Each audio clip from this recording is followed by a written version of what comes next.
بەسڵاوێکی دووبارە بینەران و گوێگرانی خۆشەویستی تەلەڤیزیۆنی کۆمەڵە لەگەڵتاندام بۆ پێشکەشکردنی بەرنامەی لێکدانەوە هەڵوێست. لە بەرنامەی لێکدانەوە هەڵوێستی ئەم جارە چەند بابەتێکمان ئامادەیە بۆتان دەخوێنەوە. بابەت یەکەمان بەناونیشانی دەوری ئەمریکا لە پێکهێنانی حکوومەتی عێراقدا. ئەم بابەتە لەلایەن عوسمانی حاجی مارفەوە ئامادەکراوە. واقعی سیاسی ناوخۆی عێراق دوای هەڵبژاردن و تا وێنەیەکی ململانەی قوڵتری نێو دەسەڵات ئەنجامەکانی ئەم هەڵبژاردنە بوار بە هیچ لایەنێک نابەخشێت بە تەنها دەسەڵات یەکلایی بکاتەوە بەبێ هاوپەیمانی لەگەڵ چەند بلۆکێکی دیکەتە. ئەمەش فرسەتی زیاتری کردوێتەوە بۆ ئەو هێز و گروپانەی حەشتی شعبی و سەر بە ئێرانن هاوبەش بن کە بڵێن لە دەسەڵاتی حکومەتدا کە لەم هەڵبژاردنەدا ئەوانیش ڕێژەیەکی زیاتر لە هەڵبژاردنەکانی ڕابردوو دەنگیان هێنا. بۆتە ناچاریەک بۆ بەشداری پێکردنیان لە هاوپەیمانی لە بلۆکەکاندا لە کاتێکدا خواست و فشاری ئەویان لەسەر دەبێت هەڵوەشێنەوە یان نابێت بەشداری لە پێگەێنانی حکومەتدا بکەن. ئەمەش ناکۆکیەکە قەیرانی لە پێکهێنانی حکومەتدا دروست کردووە. لەسەر واقعیەتی ئێستای دوای هەڵبژاردن و کێشەکانی پێگەێنانی حکومەت لە عێراق ئاستی دابەزینی هاوسەنگی زۆربەی هێز و لایەنەکان دۆخی ئاڵۆزی ناوچەکە پێدەچێت هۆکار بێت تا کۆشکی سپی مەیلی پاراستنی دۆخی ئێستای عێراقی هەبێت. لە هەمان کاتدا وردە هەوڵ بدات نەفوزی ئێران سنووردار بکات یان ناچار بە ڕێکەوتنی جۆرێک لە هاوسەنگی بێت لەگەڵ ئێراندا. ئەمریکا لە هەوڵەکانی بۆ فشارخستنە سەر بەغدا دەیەوێت ڕێگایەک پەیدا بکات بۆ ئەوەی میلیشیاکانی لایەنگری ئێران لە خۆ بگرێت و بیان خاتە ژێر کۆنتڕۆڵی حکوومەتی ناوەندیەوە. لە هەمان کاتیشدا ئاشکرایە سزا و ڕێوشێنی سەپاندووە تا تۆڕەکانی پشتیوانی لە هێزە میلیشیاکانی بکاتە ئامار. هەوڵی بەرزکردنەوەی بەهای تێکی بەردەوام بوونی ئەم گروپانە دەدات لە کۆنتڕۆڵکردنی بڕیاردان و ڕایگەشتیدا. تەنانەت دۆخەکە گەیشتوتەوە ئاسی کە مارک ساڤایان نێردەی ترامپ زنجیرەیەک ئاگاداری لەبارەی هەوڵی میلیشیاکان بۆ کۆنتڕۆڵکردنی بڕیاردانی سیاسی لە عێراق بڵاو کردوێتەوە. لە دوایین پۆستی مارک ساڤایا لەسەر ئەوە جەختی کردوێتەوە کە گوایە هیچ ئابوووریەک ناتوانێت گەشە بکات، هیچ هاوبەشێکی نێودەوڵەتیش ناتوانێت سەرکەوتوو بێت. عێراق لە ژینگەیەکدا قەتیز بووە. دەخالەت و سیاسەتی میلیشیاکانی ئێران تەواو لەگەڵ سەرچاوە نافەرمیەکانی دەسەڵاتدا تێکەڵ بووە. بۆیە ساڤایا ئەم پرسیارە دەخاتەڕوو. بژاردەکانی ئەمریکا لە دەخالەتی بۆ مامەڵەکردن لەگەڵ دۆخی یاسای عێراقدا چین؟ ئایا دەتوانێت فشاری ئابووری زیاتر بکات؟ دەتوانرێت چالاکی و توانای میلیشیاکان تێک بدات یان بژاردەی تر هەیە وەک ڕێگەدان بە ئیسرائیل بۆ مامەڵەکردن لەگەڵ میلیشیا عێراقیەکان بەو شێوەیە کە بە گونجاو دەزانرێت وەک ئەوەی لە بڵێن تەل ئەڤیڤ لە زیاتر لە بۆنێکدا هەڕەشەی لێکردوون.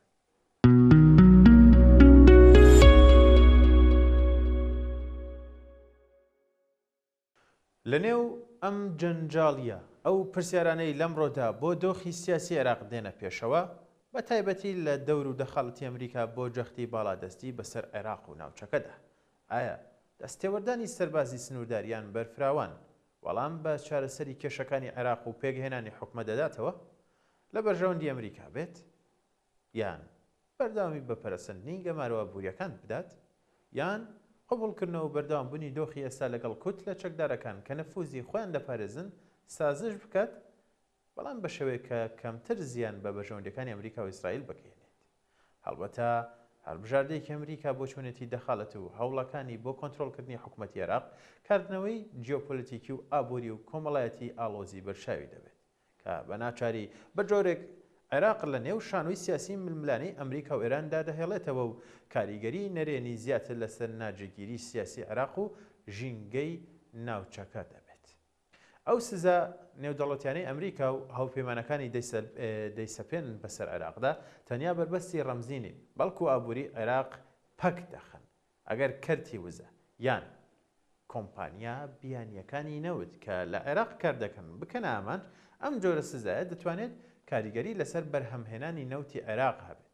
ئەم شێوەیەش مەترسی لەسەر داهاتی دەوڵەت دروست دەکات کە نزیکەی لە 90% داهاتی ئێستای عێراق پشت بەنەوت دەبەسێت. جگە لەوەش پێشنیارکردنی ئەو سزایانەی کە لەلایەن ئەمریکاوە پێش هەڵبژاردنەکانی عێراق لە 11 ئەم مانگە دواخرا پێشبینی دەکرێت سیستەمی ئابووری عێراق بە شێوەیەکی بەرچاو ئیفلیج بکات. ئەمەش مەترسی ئاڵۆزبوونی دۆخەکە زیاتر دەکات. ناتوانێت بژاردەیەکی سەرکەوتوو بێت لە هەوڵی ئەمریکا بۆ کۆنتڕۆڵکردنی دۆخی سیاسی عێراق یان پێگەێنانی حکوومەتێک پاشکۆی تەواوی ئەمریکا بێت. ئەوەی شایانی باسە گومانی تێدا نییە لە بەرامبەردا دەسەڵاتی سیاسی ئێستای عێراق بە تایبەتی لە پێکهاتی هێزە میلیشیەکانی سەر بە ئێران بێدەنگ نابن و بە ناچاری لەگەڵ قەیرانە ئابوووریەکاندا دەجەنگن. پارێزگاری لە پاراستنی دەسەڵاتەکان و جەردەی و تاڵانی و کەڵەکەی سەرمایە بۆ هێزەکانیان دەکەن کە لە ڕێگەی پاوەندخوازی تاوە بەسەر دەسەڵاتدا توانیویانە دەست بگرن بەسەر سەرۆت و سامانێکی بێشماردا. بەردەوام بەهۆی داهاتی زۆری نەوتەوە کوتلەکان هاوپەیمانی پێکدەهێنن.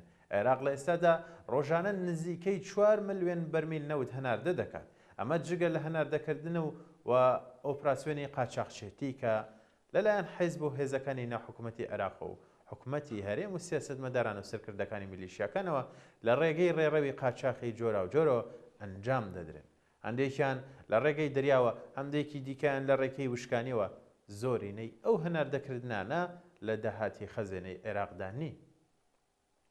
هەر دابەزینێکی نرخینەوت یان پچڕانی گرێبەستی کارکردن لە کێڵگە ناوچە گەورەکاندا دەست بەجێ کاریگەری دەبێت لە سەرتوانی حکوومەتی عێراق بۆ پێدانی موچەی فەرمانبەران و دابینکردنی بودجەی خزمەتگوزاریە گەشتیەکانیش.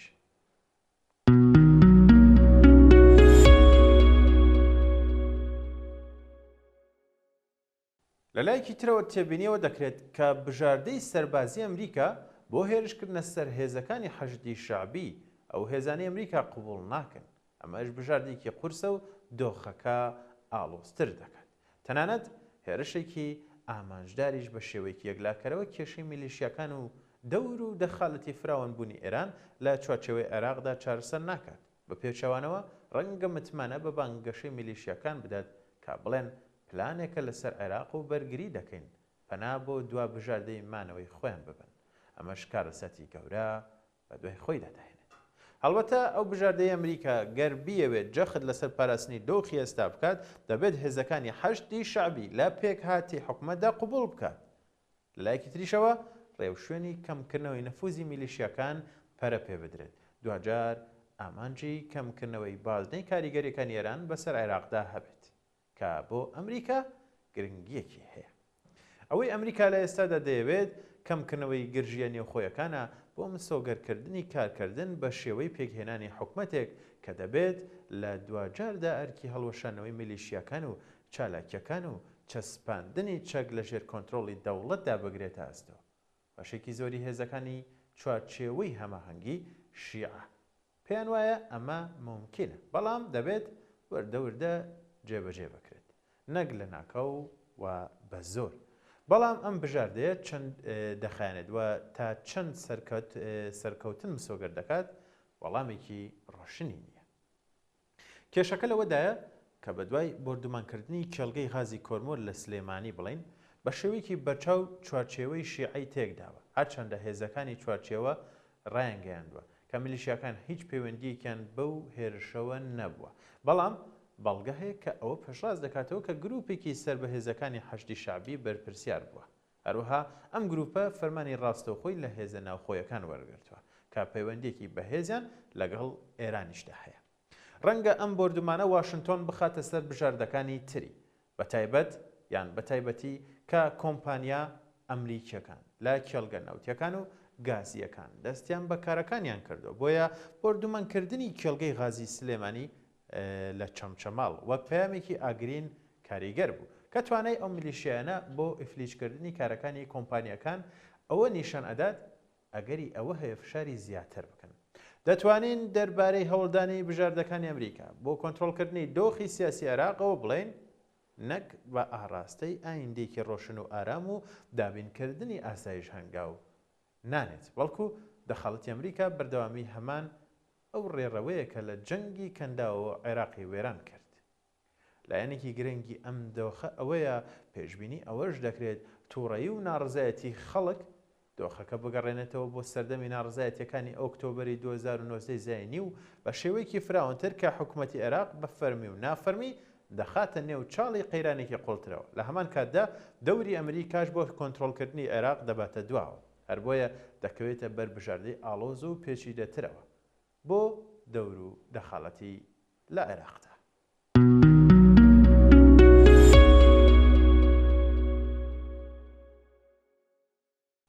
تەقینەوەکەی ڕۆژی جومعە مزگەوتی عەلەویەکان لە سووریا. ئەمە بابەتێکە لەلایەن شارپرێسەوە ئامادەکراوە. لە کاتی نوێژی هەینی تەقینەوەیەکی خوێناوی بەرەوکی عەلەویەکانی گرتەوە و ژمارەیەکی زۆر کوژا و برینداری لێکەوتەوە. بە ماوەیەکی کەم دوای تەقینەوەکەش گروپێکی تیرۆریستی بە ناوی سەرایە ئەنسار و سنە بەرپرسیارەتی خۆی لەو کردەوەی ڕاگەیاند. راپۆرتێکیش دەڵێت ئەو گروپە لەلایەن تورکیا و سووریا و پاڵپشتی دەکرێت و ئەگەریشی هەیە لە ئایندەیەکی نزیکدا بە فەرمی ببێتە بەشێک لە سپای نوێی سووریا.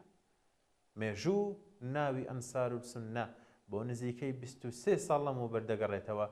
سەرتاش لە عێراق دژی هێزە سەربازی ئەمنیەکان و دواتریش کردەوەی تیرۆریستیان دژی هاوپەیمانان لە عێراق و تەنانەت لە شارەکانی هەرێمی کوردستانیش ئەنجام دەدا. بەڵام لە دوای شکستی گروپی تیرۆریستی داعش لە عێراق ئەو گروپە بنەوبارەکەی پێچایەوە و ڕووی لە شارەکانی سووریا و سنوورەکانی تورکیا کرد. ئێستاش لە سووریا چالاکن و راپۆرتێکیش پێمان دەڵێت سووریا و تورکیا لە پشتی هەموو کار و کردەوەی گروپی تیرۆریستیەکانی ئەنسار و سونەوەن. ڕۆژی هەینی گەڕەکی وادی زەهاب کە یەکێک لە گەڕەکە گەورەکانی دانیشتووی عەلەوی نشین لە حومسە شاهیدی تەقینەوەیەکی تیرۆریستی بوو کە مزگەوتێکی کردە ئامانج لە کاتی نوێژی هەینیدا. بە ماوەیەکی کەمیش دوای تەقینەوەکە سەرایە ئەنسار و سونە ڕایگەیان ئەوان تەقینەوەکەی ناو مزگەوتی ئیمام عەلی بن ئەبی تاڵیبیان لە گەڕەکی وادی زەهاب ئەنجام داوە. لەو تەقینەوەیەدا زیاتر لە 31 کوژا و برینداری لێکەوتەوە. لە نێوانیاندا 3 منداڵ و کە بڵێن یەکێک لە قورسترین پەلاماری سەر عەلەویەکان ئەم ڕووداوە بوو کە ئەژمار دەکرێت لە دوای ڕووخانی ڕژێمی بەشار ئەسەدیشەوە. بە گوێرەی چەند سەرچاوەیە کە قسەیان بۆ ماڵپەڕی فۆکەس پرێس کردووە. سەرهەڵدانی سەرایە ئەنسار و سونە لەسەر داوا و خواستی میتی تورکیا بۆ جەختیشی کردوتەوە کە لەسەر ئەوەی هەواڵگری دەستەی تەحریر و شام ئەحمەد شەرعیش هاوکارێکی گەورە بووە بۆ دروستبوونی ئەم گروپە بەو ناوەوە، چونکە پێشتر ئەنسار و سونە لە عێراق و سووریا چالاک بوو و چەندین کردەوەی تیرۆریستیشیان ئەنجام داوە. راپۆرتەکان ئاماژە بەوە دەکەن ئەو گروپە لە ئێستادا زیاتر لە 3500 ئەندام پێک دەهێنن کە نزیکەی 1500 پاشماوی گروپەکانی جوندل ئەقسا و حوراسەدین کە ئەوە گروپێکن لەگەڵ ئەندامی پێشووی داعش و تونڕەوەکانی دیکە ئەم گروپەیان دروست کردو و پێکیان هێناوە.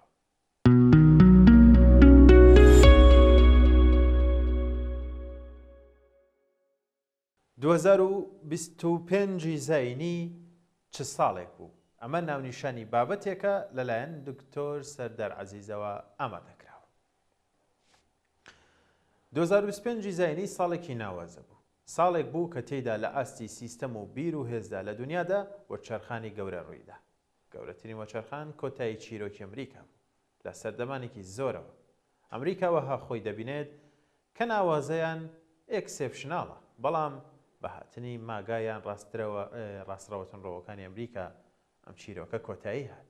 ئەمە بەزەقی لە استراتیژی ئیدارەی ترەمپدا نووسراوە. ئیدارەی ترەمپ بە پێشەوانەی هەموو ئیدارەکانی پێشووەها دەبینێت کە بوونی ئەمریکا لە دنیادا مای زیانە بۆ ئەمریکا. ئەم وەچەرخانە سەرجەم وڵاتانی تری خستوەتە بەردەم بژاردەی سەخت. ئایا ئەمریکا چیدی کەس ناپارێزێت؟ چیدی بایەق بە قەیرانەکانی دنیا نادات؟ چیدی دۆستی کەس نییە؟ چیتی جێگای متمانە نییە؟ وەچەرخانی ئەمریکا لە هەموو ئاستێکدایە. لە ئاستی فەلسەفی سەردەمێکی زۆر باوەڕوەها بوو کە دەکرێت هەموو مرۆڤەکانی دنیا وەک یەک بن، بەرەو داهاتوویەک بچن کە لە یەکەوە نزیک ببنەوە. ئەم دیدە بەلای نوخبەی دەسەڵاتدارانی ئەمریکای ئێستاوە مایەی نیگەرانیە بە پشتبەستن بە دیدی خەڵکانی وەک ڕێنی جێراد، هەندێک ڕاڤەی تایبەتی لیو شتراوس. نوخبەی ئێستای ئەمریکا بڕوای وەهایە کە یەکسانبوونی مرۆڤەکان مای قەیرانە، بۆیە دەبێت ڕێگری بکرێت لە یەکسانبوونی مرۆڤەکان. ئەم دیدەیان بڵێن نوێ نییە. هەزاران ساڵە مرۆڤەکان بە زۆری خۆیان بە باڵاتر دەزانن، لەوانەی تر و لە ئەنجامیشدا نامرۆڤانە مامەڵەی ئەوانی تر دەکەن. ئایا دەگەڕێنەوە بۆ سەردەمی پلەبەندی مرۆڤەکان؟ لە ئاستی ناوچەکەدا هەڵکشانی کەندا وەک مۆدێل و هێز ڕووداوێکی گەورەیە. ئەم ڕووداوە بە هەند وەرناگیرێت، بەڵام کاریگەری کوشندەی هەیە لەسەر ناوچەکە، نەک هەر بەوەی کە لە سووریا و یەمەن و سوودان ڕوودەدا، بەڵکو زۆر ڕەهەندی تریش. کەنداو نزیکە لە مۆدلێکی فاشیزمی ئەمریکیەوە بەوەی مرۆڤەکان پلەبەندن، کەسێک کەمترە لە کەسێکی تر. ئافرەت تەنها دیکۆرە، تەنها بەهایەک مرۆڤ هەیبێت پارەیە، نەک ئەقڵ یان ئەخلاق یان هونەر یان فکر. کەنداویەکان شکست پێهێنەری بەهاری عەرەبی بوون، هەروەها ئەزمۆنی دیموکراسی ئەمریکی لە عێراق. ئەوان کەسێکی وەک ئەحمەد شەرعیان پێ باشە، دیارە هاتنی ئەحمەد شەرعیش وەک ڕووداوی گەورەی ساڵی ڕابردوو بوو. گەرچی شەرع لە کۆتایی ساڵی 2024 زاینی داهات، بەڵام لە درێژەی ساڵی ڕابردوودا جێپەی قایم کرد. شەرع ئەو ناوەندەیە کە نە بە تەواوی جیهادیە نە دیموکراس خوازە، ئەو کەسەیەکە چیدی نایەوێت جیهادی بێت، بەڵام ناتوانێت دیموکراسیش بێت. دیموکراسی بەمانەی فەلسەفیەکەی بەوەی خەڵک سەرچاوی شەرعیەتە و حکومداری لە پێناو خەڵکدایە و خەڵک بڕیاردەرە لە باش و خراپ.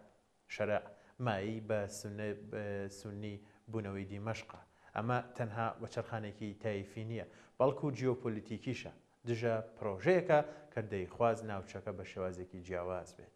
هۆکاری سەرەکی پشتگیریکردنی شەرع لەوەدایە کە ناتوانێت یان بە تەواوی دژ بە پرۆژەی ئێرانیە. ئەم دژایەتیە یان ئەم دژایەتیە دینیەش کە دەبێتە بنەمای جیۆپۆلیتیک، تێکەڵکردنی یان بەکارهێنانی دینە بۆ مەبەستی جیۆپۆلیتیک. بەم جۆرە ئەوانەی لە پشت پرۆژەکەون دڵنیاییەکیان بۆ دروست دەبێت بەرامبەر پرۆژەی ئێرانی. ئەوە چەرخانە لە دیمەشق مای ترسێکی گەورەیە لە بەغدا. پرۆژەی بەغدا لە ناوە کلۆر بووە، ئەوەی ڕایگرتووە پارەی بەردەوامی نەوتە. وەک نەخۆشێک وهایە لەسەر ئامێر بژی، بەڵام بە کەمبوونی پارەکە ناشمرێت، بەڵکو شێوازی دەگۆڕێت. تازە جارێکی تر ناتوانرێت زۆرینەیەکی شیعە لە عێراقدا لە دەسەڵات دوور بخرێنەوە، وەک چۆن لە سووریاش ناتوانرێت زۆرینەی سوننە دوور بخرێتەوە، بەڵام لە هەمان کاتدا ئەم دوو زۆرینەیە ناتوانن دەسەڵاتی خۆیان بەسەر پانتای وڵاتدا بسەپێنن. هەروەها هەردووکیان پرۆژەی دەرەکین، وەک چۆن زۆرینەی شیعە لە شەرعیەت بەتاڵ بووەتەوە، لە داهاتوویەکی نزیکیشدا شەرعیش بە هەمان شێوە دەبێت. هەر دەسەڵاتێک لە شەرعیەت بەتاڵ بووەوە، هەرزوو پەنا دەباتە بەرتوند و تیژی یان ڕازیکردنی مادی ئەگەر بۆی بکرێت.